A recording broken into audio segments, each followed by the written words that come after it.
नमो अरहंतारं नमो सिद्धारं नमो वारियारं नमो वज्रायारं नमो लोये सवसाहूरं शुद्धात्मान्मनेकान्तं साधुमुत्तं मंगलम वंदे संदष्टसिद्ध्यर्थं संदष्टार्थप्रकाशकम् मंगलम भगवान वीरो मंगलम गौतम गणे मुकुंदलम कुंदराज्यो जैन धर्मोस्तु मंगलम नमः श्री वर्धमानाय निर्धूत कलिलात्मने सालोकानां त्रिलोकानां यद्विद्या दर्पणायते मंगलमय मंगलकरण वीतराग विज्ञान नमः काहे आते भये अरहंतादि महान।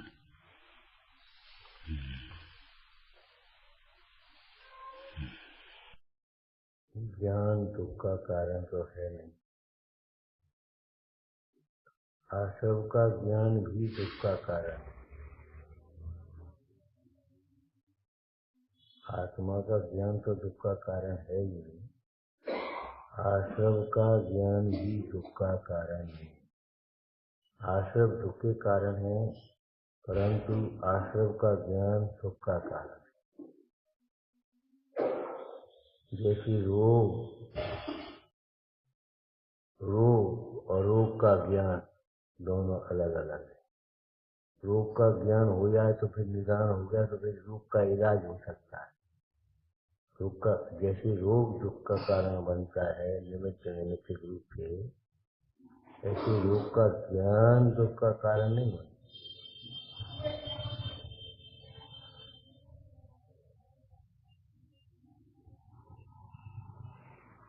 ऐसे ही ज्ञान दुख का कारण नहीं और अज्ञान भी दुख का कारण नहीं। ज्ञान का अभाव, मिथ्या ज्ञान दुख का कारण है। जब अज्ञान को दुख का कारण कहें तब मिथ्या ज्ञान को दुख का कारण समझना चाहिए। वहाँ अज्ञान का अर्थ विपरीत ज्ञान, पर को नहीं जानता का मतलब पर को अपना नहीं जानता। पर को जानता है का मतलब पर को अपना जानता। ज्ञान का मतलब है बंद कर दो भाई, देखो हम मुश्किल से बैठ पा रहे, हम हाथ जोड़ते तुमसे व्यवहारिकता सीख लो। हमको ये भी नहीं बताया मुख्यवाद प्रकाशक ग्रंथ विराजमान है, क्या विषय चलना है, कुछ नहीं। आए बैठे गा लिया, इस गाने के धर्म ने इतना बुद्धि कुंठित कर क्या हो गया, मतलब सब बिगड़ गई व्यवस्था। बस ऐसे करे स्पेशल बने। अरे तुम संगी हो क्या संगी हो, कंप्यूटर तुम हो क्या हम हो, सोचो कम से कम। बस मुझको सुना रहे, उसको पकड़ पकड़ कर विकास बना रहे, बस दुनिया को दिखाने के लिए हम कितने निकटवर्ती हैं। मानते ही नहीं, सुन ही नहीं, बस जो काम हमें पसंद नहीं क्यों करते। उस दिन भी ऐसे ही बस वो चलता रहा बराबर, हम कुछ कहते नहीं, इसका मतलब ये थोड़ी है, उसका मतलब ये है खत्म मामला, जाओ घर, हम तुम अपने घर के, हम अपने घर के, कार्यक्रम कभी नहीं बनेगा। भैया परिणामों का धर्म समझना पड़ेगा। क्या क्या करके गए, लेकिन बस कुछ मतलब नहीं। कहा तुमने कुछ मुख्य प्रकाशक चल रहा है, फलाना विषय चल रहा है, या फलाना चला रही, फलाना चल, कुछ नहीं, बस मौन ही भूले। ये मौन का फल हम भोग करके आ रहे, ध्यान रखना। तुम विचार करो, हम नहीं कुछ विचार करेंगे, तुम विचार कर लेना, हम विचार करेंगे, तुम मत करना विचार। ऐसी उल्टी बातें हमसे मत किया करो, ज्यादा निकटवर्ती मत बनो कि नेक जगह पहुंच कर दिए सुबह ये हो गए, हम बहुत बड़ी धर्म। ये शरीर अलग है, आत्मा अलग है। शरीर की मात्र सेवा मत करो, आत्मा की सेवा करो। और सेवा का मतलब है अनुकूल बनो। अभिप्राय को समझो, शब्दों को मत पढ़ो। जिन धर्म परिणामों का धर्म है, वस्तु का स्वभाव है, यहाँ व्यक्ति की प्रधानता नहीं है। तीर्थंकरों ने भी धर्म बनाया नहीं है, बताया है। केवली प्रणीत धर्म है, केवली भी निर्मित धर्म नहीं है। केवली प्रणीत है कि केवली निर्मित? प्रणीत है। अगर केवली निर्मित हो, केवली ने धर्म बनाया हो, तो वे केवली कैसे बन गए हैं? इसका मतलब बने तो धर्म से ही। जो धरत उत्तमे सुखे, ये हर प्रसंगों में मौन रह जाने की आदत और बदलने की न आदत, ये बहुत गलत है आपके जीवन के लिए, ध्यान रखना। हम कुछ भी नहीं कहें या कुछ कहें, इसका मतलब ये नहीं है आपको कर्म का उदय आएगा तब क्या करोगे, सोचो। हम बांट रहे हैं और इन कर्मों का उदय नहीं आया।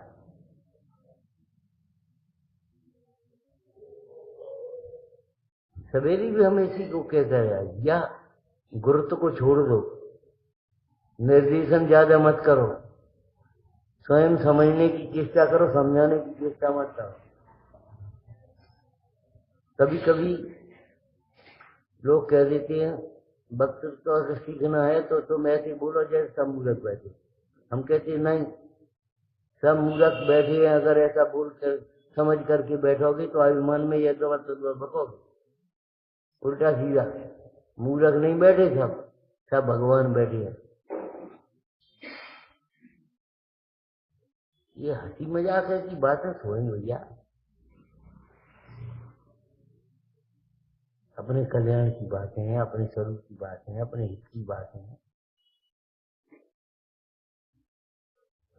काहे सुनो भाई मन फिरा, सुनाओ तो नहीं। हमारी माँ की एक गुरु नहीं है तो सब हम खुद गुरु बन बैठे। आत्मा का गुरु आत्मा है, पाद स्वामी ने लिखा। क्या अर्थ है? चाहे किसी का गुरु बनाना मत और चाहे किसी का गुरु बनना मत। आत्मा का गुरु ही आत्मा ही है, इसलिए चाहे किसी का गुरु बनना मत और चाहे किसी का गुरु बनाना। ये गुरु तो इतना खतरनाक है, इतना आश्चर्य तो करता है काम भोग बंधन की तरह। गलत समझने वाला सही कैसे समझाएगा? जब तुम गलत समझ गए और गलत को सही मान बैठे, अब सही कैसे समझाओगे? आचार्य देखो भैया, आत्मा का गुरु आत्मा है, इसका व्यवहार है, आत्मा को दर्शाने वाला गुरु कहलाता है। आत्मावलोकन में गुरु की परिभाषा लिखी, जो अपने को निरंतर आत्मा ही अनुभवते हैं और जो शिष्यों द्वारा पूछने पर अपने आत्मा को ही दर्शाते हैं, वे महात्मा गुरु कहलाते हैं। ये व्यवहार हो।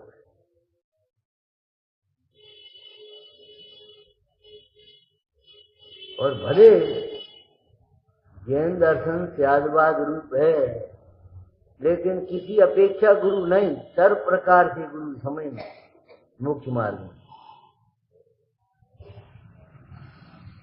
किसी अपेक्षा तुम बड़े हो, किसी अपेक्षा पैसा से तुम बड़े हो, उम्र से तुम बड़े हो, ये कोई बात नहीं रही।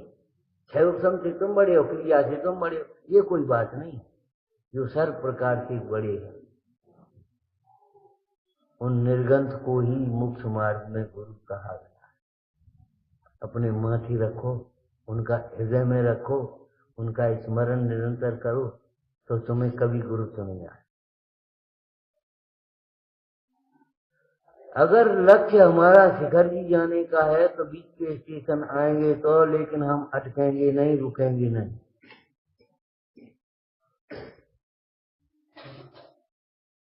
अटकेंगे नहीं, जाने गाड़ी भी छोड़ेंगे, दूसरी गाड़ी पकड़ेंगे तो निगाह रहेगी इस गाड़ी। इस गाड़ी को छोड़ दो, इसकी जर्नी ब्रेक कर दो और बस अब वो 12 बजे गाड़ी मिलेगी, तब तक नहा धो लो, अपने सब काम कर लो यार। दर्शन पूजन सामने मंदिर, लेकिन तैयार हो जा 11:30, 12 बजे दूसरी गाड़ी में। हम क्यों नहीं वापस सो गए? इसलिए नहीं सो गए कि भाई हमारा लक्ष्य था, जीवन का लक्ष्य बनाओ। सुनना हमारा लक्ष्य नहीं है, क्षयोत्सव बढ़ाना हमारा लक्ष्य नहीं है। ये गुरुत्व की आदत बिल्कुल छोड़ दो दूसरे से कहने, और मालूम नहीं पड़ता हमको कि हम क्या कर रहे हैं। जड़ से दूसरे पर छोड़े, जड़ से दूसरे पर छोड़े, जड़ से दूसरे से कहीं, ये अच्छी बात नहीं। अपना कल्याण पर लक्ष्य से नहीं होगा भैया, अपना कल्याण स्वलक्ष्य से होगा। और वैसे भी चरणन योग पद्धति से भी पूजा, दान, सेवा जो कुछ भी है वो किसी दूसरे के द्वारा कराई जाती और दूसरे के लिए किया जाती, केवल अपने लिए। ज्ञान अभ्यास तो अपने लिए किया जाता है, पूजा तो अपने लिए की जाती है, विनय तो अपने लिए की जाती है। तुम पंडित जी से मांगना, तुम मांग देना, तुम क्षमा मांग देना, तुम काय को मांग देना। मैंने ऐसा लगता है हम क्षमा मांगे तो हम छोटे हो जाए, और क्षमा मांगने का मतलब ये होता है अंतरंग से उस दोष का एहसास होना, उस दोष को दूर करने का उद्यम होना। प्रतिक्रमण ये लिखा है चरणन योग में, श्रावकाचार में, प्रतिक्रमण करते हुए, प्रायश्चित करते हुए साधक का ऐसा भाव है, अब प्राण जाते हुए दोष नहीं, कल फिर करेंगे हम। 3 दिन रह गए, एक भी शब्द नहीं बोले, कौन सा ग्रंथ चलना, क्या होना, कुछ नहीं।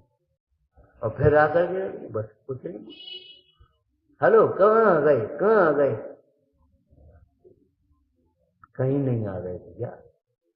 ये मत दिखाओ कि हम ज्यादा पूछ रहे हैं।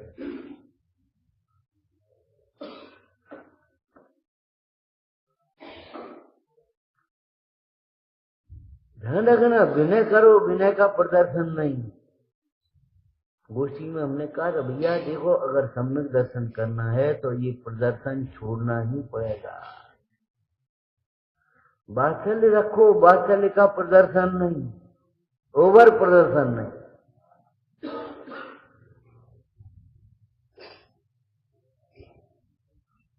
उपगुहन करो, उपगुहन का प्रदर्शन नहीं। अगर प्रदर्शन में लग गए तो सम्यक दर्शन की पात्रता भी नहीं रहेगी। प्रदर्शन हमारा तीव्र कथा है, चिन्ह है, और विशुद्धि लब्धि बिना सम्यक दर्शन कैसे हुआ। आत्मा का गुरु आत्मा ही है, इसका बढ़िया सुंदर अर्थ ये समझ लेना कि चाहे किसी का गुरु बनना नहीं और चाहे किसी को गुरु बनाना है। और ये तो बहुत बुरी बात है, एक रोगी और 4 वैद्य, हर आदमी दवा बता रहा है। अनुशासन में रहना सीखो और अनुशासन रखना सीखो।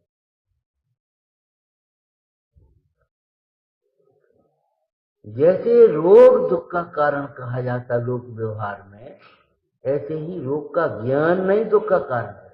अगर रोग दुख का कारण हो और रोग का ज्ञान भी दुख का कारण हो तो फिर वैद्य डॉक्टर भी दुखी हो जाए।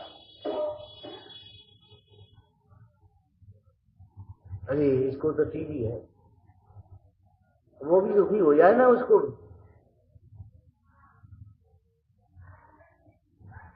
रोग का ज्ञान दुख का कारण नहीं, ऐसे आश्रव भले दुख का कारण हो, आश्रव का ज्ञान दुख का कारण नहीं। बिन जाने ते दोष गुणन को कैसे तजिए गई। जब आप तत्वासूत्र की पूजा करते हो, ओम ह्रीं तत्वार्थाधिगमे षष्ठम अध्यायम अर्घम निरुपामी स्वा। काय को अर्घ चढ़ा रहे, आश्रव को? अरे आश्रव को नहीं, आश्रव को आश्रव जानने वाले ज्ञान को हमारे आश्रव की पूजा नहीं है वो, आश्रव को आश्रव जानने वाले ज्ञान की पूजा है। और आश्रव का ज्ञान जानते हो क्या है? आप जानते होगे आश्रव का ज्ञान ये होता है, काय वांग मन कर्म योग आश्रव, सुबह पुण्य स्व पापस्य। आश्रव का ज्ञान तो है हमको, झूठी बात। आश्रव मेरे नहीं है, मेरे से भिन्न नहीं है, करने लायक नहीं है। आश्रव ही दुख के कारण है। आश्रव का अभाव हुए बिना दुख का अभाव नहीं होगा। ये ज्ञान जब अंतर में आत्मा के आश्रय से आश्रव का ज्ञान हुआ, क्या आश्रव मेरे नहीं, मेरे लिए नहीं है, करने लायक नहीं, ये आश्रव ही दुख के कारण है।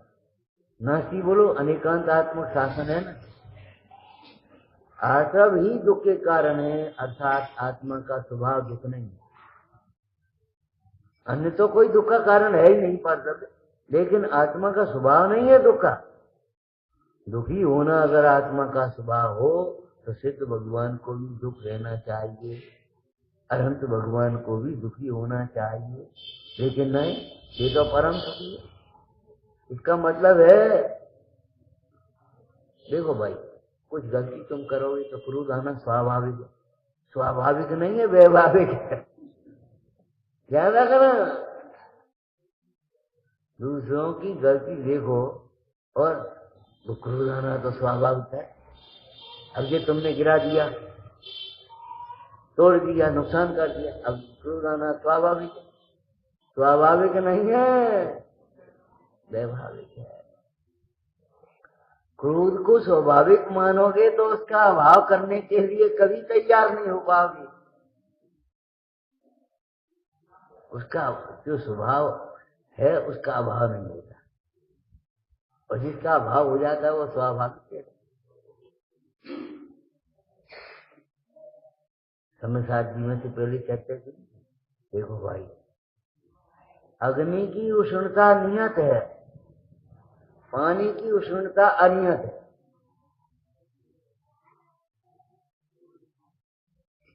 अग्नि बिना उष्णता की अग्नि कैसे कही जाए? कोई भी अग्नि हो, कहीं भी हो। और जब हम आपसे कहते हैं ये भौतिक अग्नि भी गर्म है, उष्ण है, तो कसाय की अग्नि कैसी होगी?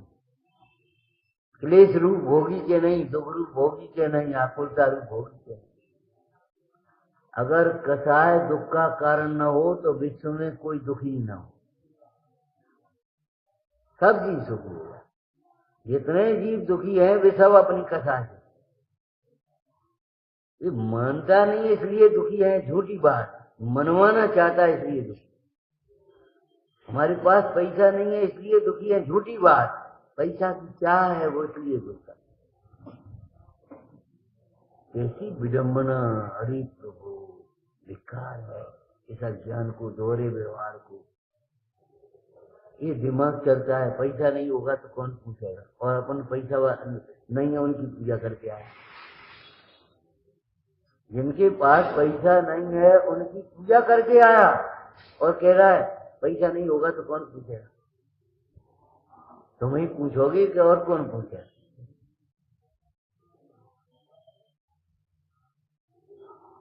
अरे पैसा की बात तो बहुत हुई है, पैसा का राग जिनको नहीं, किनकी पूजा करके आए बताओ? किनकी भक्ति करके आए? किनको वंदना करके आए, नमस्कार करके किसको आए? जिनके पास पैसा है। लेकिन अंतर है, जिनके पास पैसा नहीं इतना नहीं, जिनके पास पैसा नहीं है और पैसा की जरूरत नहीं है,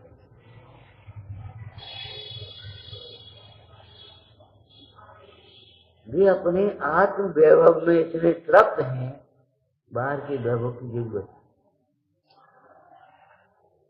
धर्मामृत को पीते हुए इतने तृप्त हैं, आज भोजन की जरूरत नहीं, उपवास। आज भोजन नहीं करना, भोजन नहीं करना, भोजन नहीं करना। दिन भर भोजन कर रहे हो, नहीं करना नहीं करना करके। अरे करना नहीं करना ये क्यों करते हो? क्या करना है ये बताओ। आज स्वाध्याय करना है, आज उपवास। आज सामायिक करना है, आज उपवास। अरे पॉजिटिव सोचोगे कि नेगेटिव सोचोगे? ये तो धर्मशास्त्र है। हम आपसे कहते हैं, नीति में कहा ऐसी कोई वनस्पति नहीं जो औषधि ना हो। ऐसी कोई वनस्पति नहीं है जो औषधि ना हो। हर वनस्पति औषधि है, लेकिन पहचानने वाला चाहिए। ऐसे ही ऐसा कोई व्यक्ति है जिसमें कोई गुण ना हो? नहीं, लेकिन पहचानने वाला चाहिए, गुण ग्रहण करने का भाव चाहिए। अब तुम्हारी दोष दृष्टि हो गई दोष ग्रहण करने की, तो गुण तुम्हें दिखाई नहीं दे, हम क्या करें? ऐसा कोई व्यक्ति नहीं है जिसमें गुण ना हो। कोई उदार है, कोई क्षमावान है, कोई धैर्यवान है, कोई समता वाला है, कोई सेवा भावी है। अलग अलग प्रकार के गुण हैं। अब गुण चाहिए इसमें, और जिसमें जो गुण है लौकिक व्यवहार से उसको उसी में विकसित कर रही, उसका नाम अध्यापक है, उसका नाम गुरु है। डंडा मार मार करके जिसकी रुचि नहीं है, जिसकी क्षमता नहीं है, उसको कैसे पढ़ाओगे?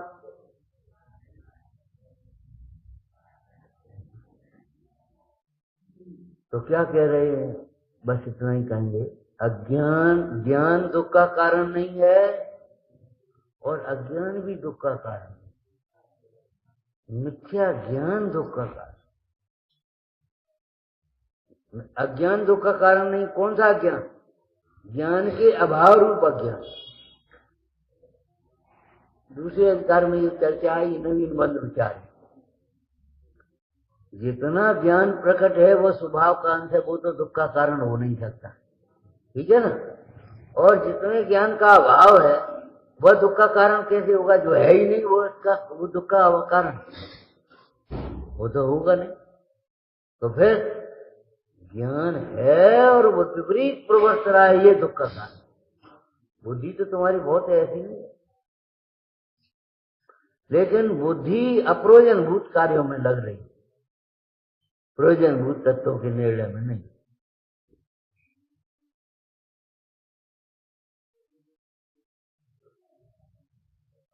हम कहते हैं आत्मा दिखाई नहीं देता, हम ये कह रहे हैं आत्मा देखता नहीं है, दिखाई तो खूब देता है। सच पूछो तो आत्मा ही दिखाई देता है हर समय। क्यों?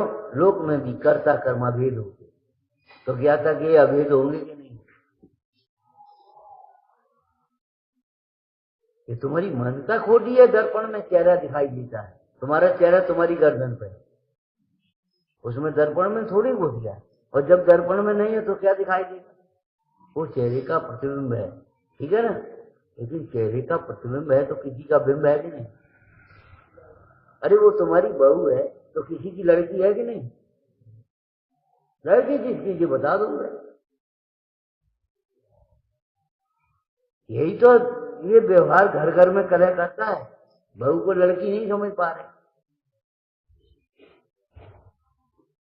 अरे भाई तुम्हारी बहू है, ठीक है, किसी की लड़की है कि नहीं? तुम्हारी लड़की के साथ ऐसा व्यवहार करें तो क्या होगा? तुम वो नहीं, कुछ नहीं जानती। अरे नहीं जानती तो सिखा। अभी तक पढ़ती रही और काम करती रही, नहीं सीखा, कोई बात नहीं, सिखाओ। तुम काहे के लिए हो? क्रोध करने के लिए, अनादर करने के लिए, कलह करने के लिए? जब वो चेहरे का प्रतिबिंब है तो किसी का बिंब है कि नहीं ये बता। है क्या उसमें? दर्पण में दर्पण की स्वच्छता ही है। ऐसे ज्ञान में ज्ञान ही है और कुछ नहीं है। वो ज्ञान ज्ञाकार कहा जाता है निमित्त की अपेक्षा। ज्ञेय का प्रतिबिंब है, लेकिन ज्ञेय का प्रतिबिंब है तो किसी का बिंब है कि नहीं? बिंब माने रचना। किसी की रचना है कि नहीं? वो काय की रचना है? वो ज्ञान की रचना है। तो ज्ञान की रचना है, जो जिसका होता है वो वही होता है, तो ज्ञान ही है। और जिस दिन ज्ञान ज्ञेय को अभिन्न अनुभव किया उसी दिन समझ लो काम बन गया। तीनों अभिन्न, अखिन्न, शुद्धोपयोग की हो गया। और तीनों भिन्न करोगे जब तक, तब तक अशुद्ध उपयोग की मलिन दशा रहेगी, तब तक दुख रहेगा। ये अटपटी शैली को पहचानना चाहिए।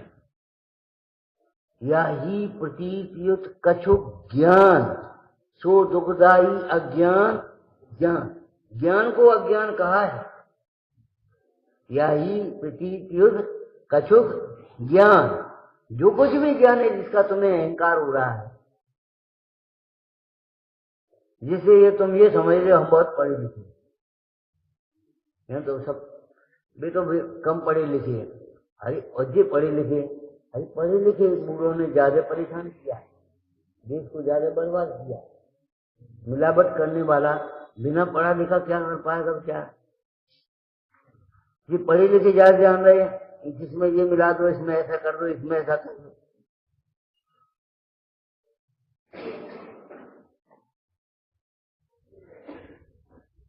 अरे बिना पढ़ा लिखा गांव का आदमी दूध में जरा पानी मिला लाएगा और क्या? चर्बी और नरमा तो नहीं मिला पाएगा। ये चर्बी और नरमा किसने मिलाया? और दूध ही नहीं है, दूध बना दिया, ये किसने किया?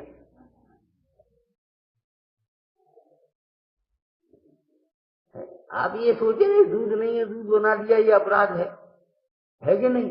तो जिसको जो आत्मा नहीं है उसे आत्मा मान लिया, ये क्या अपराध होगा? तुम विश्व का सबसे बड़ा अपराध, जो आत्मा नहीं है सो आत्मा मान रहे और कह रहे आत्मा दिखाई नहीं देता। अरे दिखाई देता नहीं कि देखता नहीं।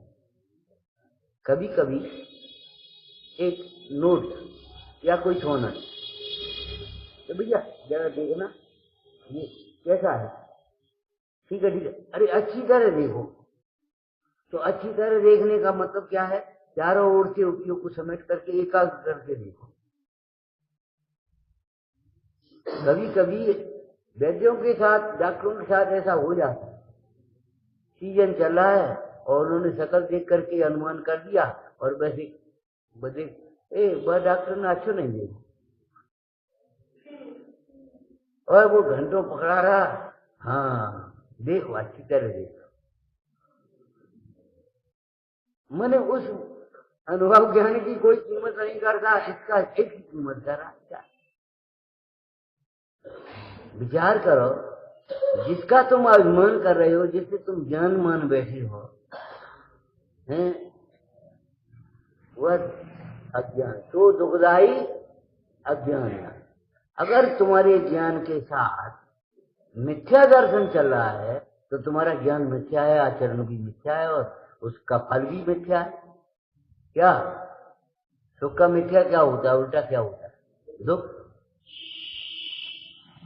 हम जबरन दोष नहीं करा रहे। देखो भाई, अगर तुम्हें बुखार है तो भूख नहीं भूख है तो बुखार नहीं होगा। बुखार भी है और भूख भी है, ये कैसे हो जाए?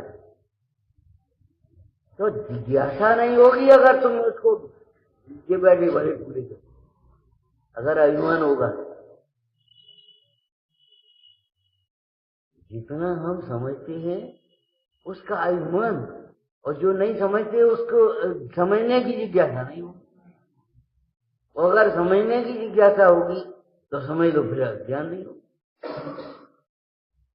अब पंडित जी ने कहा सो दुखदाई अज्ञान जान, तो उसका चिन्ह है। देखो भाई, भीतर दुख होगा, तुम्हें कोई ना कोई आकुलता होगी।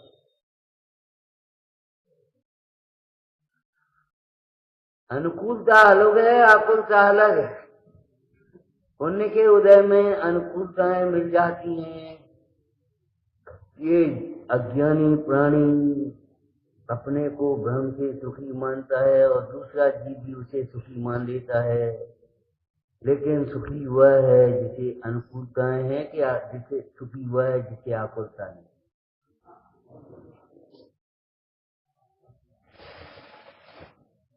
ज्ञानी को भी पाप के उदय में प्रतिकूलता हो सकती है, अज्ञानी को भी पुण्य के उदय में अनुकूलता हो सकती है।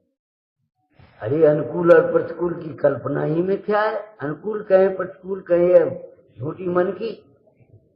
लेकिन कोई अज्ञानी को सुख शांति नहीं हो सकती और ज्ञानी को कोई अशांति नहीं हो सकती। ये चिन्ह है। हमें ज्ञान है, हमें ज्ञान है। तुम ही तो कह रहे हो हमें ज्ञान है। ये तो वो अनपढ़ लड़का भी कह देता हम सब सही करके आए, मास्टर ने गलत कर दो, फेल कर दो। जैसे मैंने जो अपने अध्यापक थे, मास्टर कैसे बोले, अब उसको कैसे विद्या आएगी? वो मास्टर ने फेल कर दो, हम तो सब सही करके आए। जन कहो अरे जो तुम मान रहे हो सही, उत्तर महाराज से मिलना चाहिए अगर तुम्हारा उत्तर सही है तो।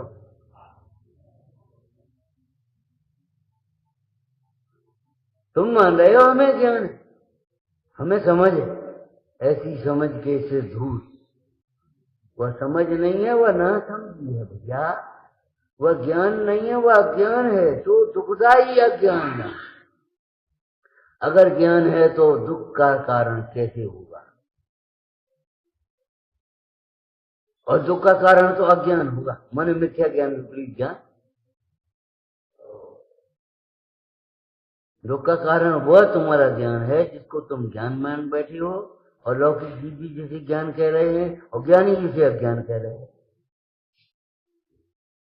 तुम उसे धर्म कह रहे हो और ज्ञानी जी धर्मात्मा जी जिसे जान रहे धर्म नहीं।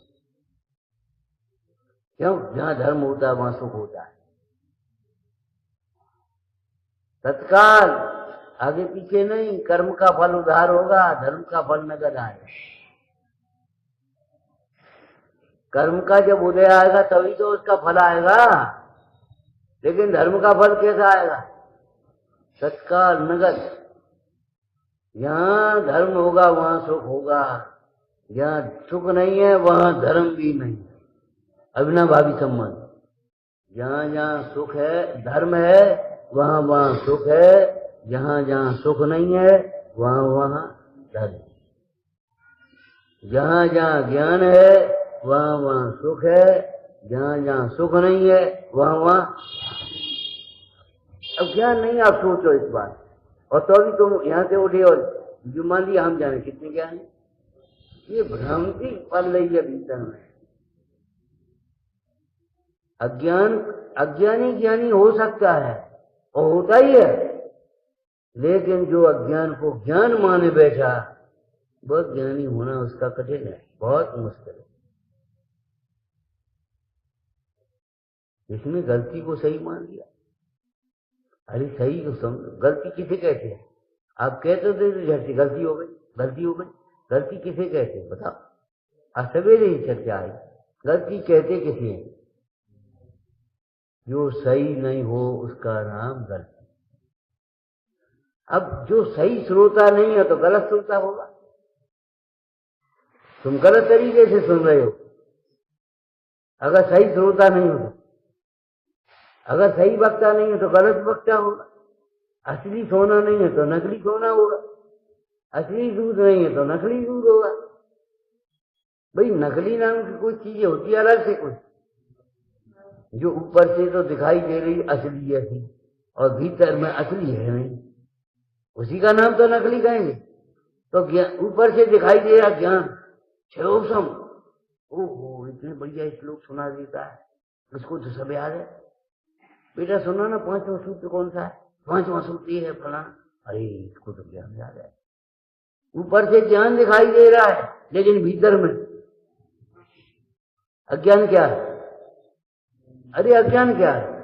उसे ये पता नहीं है, ये ज्ञान नहीं। अज्ञान क्या है?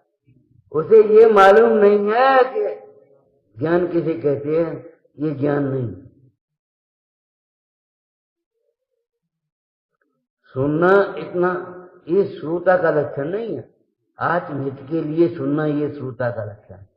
मुझे इतनी बातों का निर्णय करके कुछ मेरा हित हो सो करना है, ऐसे अंदर के लक्ष्य पूर्वक अभिप्राय पूर्वक जो सुनता है अंतरंग प्रीति से, और वैसे ही विचार नहीं करता रहता, आज इनने ऐसे कही, आज उनने ऐसे कही, ये फालतू की बातों में नहीं है। गुरुओं के कहे हुए अर्थ को अंतरंग में बारंबार विचारता है, कर्मी योग कार्य का उद्यमी होता है, दोष को छोड़ने योग्य दोष को धर्म बुद्धि से छोड़ता है। यह नवीन सूरता का स्वरूप है। अंतरंग प्रीति, ऊपर की नहीं, अंतरंग प्रीति से सुनता है। क्यों? केवल सुनना थोड़े, वैद्य की बात ध्यान से क्यों सुनते हो? जाकर के घर पर उसकी आचरण भी तो करना है। हाँ बताओ, वो दवाई ऐसी खानी, सुनी नहीं, अब करो घर पे जाके क्या करो? और घर पे जाकर के दवाई खानी है, और दवाई जब तक नहीं खाओगे तो निरोग कैसे होगे, रोग कैसे मिटेगा? आपको ये भीतर में विश्वास है, जबकि दवाई खाने का और रोग मिटने का कोई संबंध नहीं है। पूछो, अगर उसका काल आ गया, पाप के उदय से होने वाला रोग पाप के मिटने से मिटता है। अरे आप मुंडाजों की बात नहीं करना, हम ये कह रहे हैं पशुपत की कौन सी दवाई खा रहे हैं?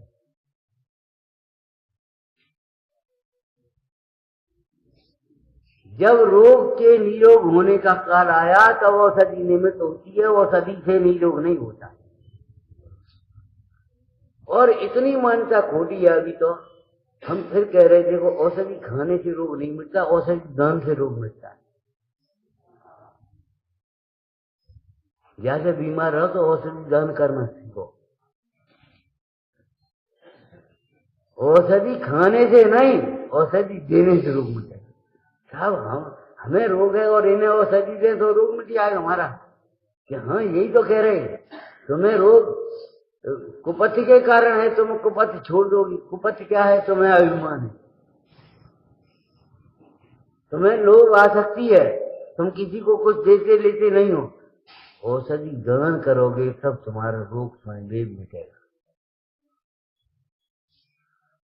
आहार दान देने वाला जीव कभी भोजन के लिए परेशान नहीं होता और अल्पकाल में आहार संज्ञा से रहित होता है। ऐसी औषधि दान देने वाला जीव कभी रोग से परेशान नहीं होता और अल्पकाल में वह रोग से रहित हो जाता है। अरे रोग से रहित की बात कर रहे हो, राग से रहित हो जाता है। अभय दान देने वाले को कभी भयभीत नहीं होता, भय नहीं होता। बहुत से बच्चे ऐसे होते हैं, उन्हें डर लगता है, जब बाहर कहीं वो डर लगता है, एक संग से। और बहुत से ऐसे 12 बजे चले जाए, उन्हें भय नहीं लगता। भय प्रकृति होती है, भय कर्म की एक भय प्रकृति होती है, चारित्र्य कर्म में। तो भय लगता है, हालांकि भय अज्ञान से लगता है, वो अलग होता है। लेकिन भय लगता है, तुमने किसी को भयभीत किया होगा या भयभीत रहे हो, अब वो संस्कार तुम्हारे पड़ गए, उदय में आ गए, अब वो भय लगता है। और जहां भय लगना चाहिए वहां भय नहीं लगता। भले ही आपका डर थोड़ी लगता, काय को डर लगेगा? व्यापार में नुकसान होने का भय लगता है, ये नुकसान दिखता ही नहीं है, इसीलिए तो अभिनय करते, डर थोड़ी लगता है। जिनाज्ञा भंग करने का बहुत भय हो, परिणाम बिगड़ने का बहुत भय रखना, तो भय नहीं लगता और बाहर में भय लगता है। ये भय का बहाना नहीं, भयभीत रहो हमेशा। संसार दुखों से डरते हैं, अगर नहीं डरते तो बड़े सुभग हैं, तीर्थंकर आदि डरे।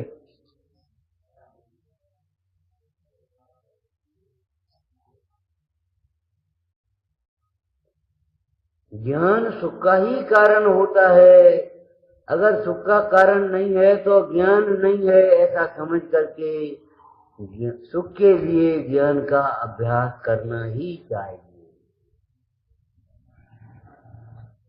और फिर दोहरा दें आपको, स्वाध्याय बिना जीवन सूना है। और आप सोचते हो शास्त्र पढ़ी 2 लाइनें 4 लाइनें 10 लाइनें 2 पेज 4 पेज और बंद कर दी, स्वाध्याय हो गया। स्वाध्याय शुरू भी नहीं हुआ। जब इस व्यवहार में भी अगर हम इसका विचार करेंगे तब स्वाध्याय शुरू होगा। व्यापार की बातें करते हो तो व्यापार शुरू हो गया। जब दुकान लेंगे, शिलान्यास होगा, कुछ न कुछ कोई काम होगा, तब तो व्यापार शुरू होगा। ऐसे जब हम यहाँ तत्व का विचार करेंगे तब हमारा स्वाध्याय शुरू होगा। और अगर विचार नहीं किया तो स्वाध्याय आचार में नहीं आएगा, माने ज्ञानाचार नहीं होगा, स्वाध्याय शुरू नहीं होगा। विचारना, हर समय स्वाध्याय रखना, अभीक्षण ज्ञान उपयोगी बनो। स्थूल कारण भावनाओं अभीक्षण ज्ञान उपयोगी निरंतर। और कहाँ निरंतर ज्ञानाभ्यास हुआ? ज्ञानाभ्यास करे मन माही ताकि मोह बस खत्म हो। जब मोह तम नहीं है तो दुख कहां से हो जाए, संसार कहां से होगा, बंद कहां से होगा? ये मोह ही तो संसार में भ्रमाने वाला है, दुखी करने वाला है। जब मोह नहीं होगा तो संसार कैसे आ जाएगा, फल कैसे आएगा? विचारना। ओम हे जिनवाणी भारती तो जपो वो तेरी शरणा गए तो पावे सुख की।